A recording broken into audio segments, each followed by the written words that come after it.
Peace be upon you and peace be upon you all, honorable judges, ladies and gentlemen, and distinguished guests. Let me introduce myself. My name is Panduwati Nestikandari from the Statistics Study Program, Jenderal Sudirman University.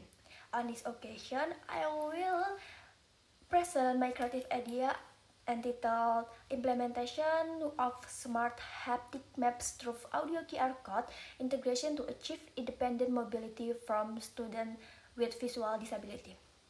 Ladies and gentlemen of the jury, let's imagine for a moment what would it be like to walk around campus without being able to see anything. There are no legible direction, no visible building sign, we don't know where to go and we don't know what to ask.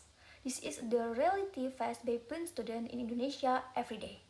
Data from the Ministry of Higher Education record, there are more than 5,000 blind students enrolled in various universities.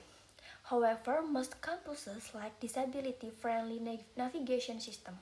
As a result, they often get lost, rely on companions, and lost the independence they should have. From these facts, I identified three main problems. First, existing building plan boards and signage are inaccessible to the visually impaired because all information is presented visually. Second, GPS technology like Google Maps is inaccurate indoors and cannot provide detailed information such as the location of increases of or highways.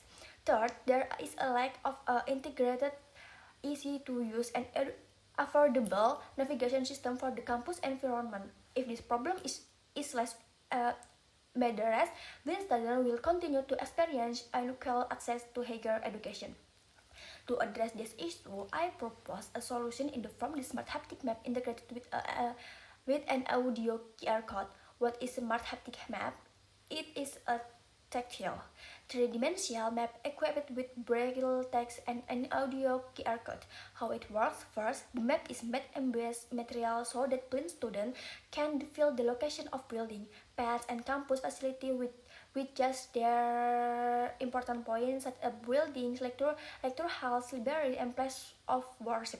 Third, when the QR code scanned using a smartphone, audio information is displayed containing detailed direction. For example, information like you are in front the rectorate building. Go straight 20 meters to the left along the ramp and you will find the central library. With this integration, visually impaired students can understand the campus layout comprehensively and get direction independently without relying for others.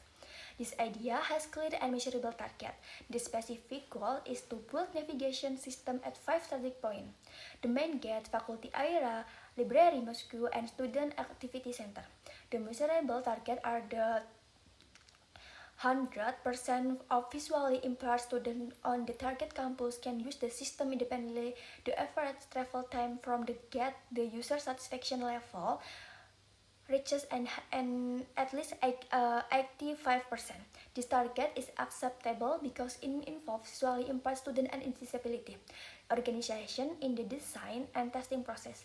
The target is realistic because QR code technology is very common, creating embossed maps and can be done with affordable materials, and the costs are relatively low. The target also time-bounded with all stage planned to be completed within 12 months. To realize this idea, a clear organizational structure is needed. I propose the information of a campus accessibility team. The vice rector for student affairs is responsible for policy and funding. The campus disability service unit serves as the technical coordinator. Students from engineering, design, and computer science program and involved the designer from the embossed maps and developers from the audio QR code system.